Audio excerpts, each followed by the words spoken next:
Kurdun em brez nizam brez bahçeli bejinem disa em terbiye xu berdevam kin em Kurdun em Kurdistanê hatını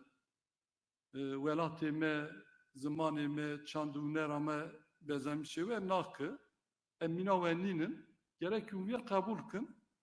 hûn dibên em zorê va zorgariyê va zimanê we çanda we hûnera we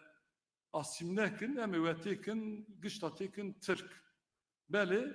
em gelê Tirk ra tiştekî nabêjin ama va gotina we jî tam düpedüz işte faşizm mi em hember vê faşizmê disekinin em ê hemberî vê faşizmê bisekinin xwedê tala sıra millet hani riye dünya herkesi ra zamanek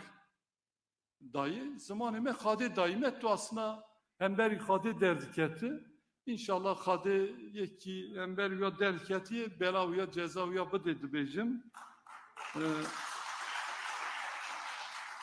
carektin disadı bejim muhkeratın serçeva atın sersera atın spasiye xwe radişin.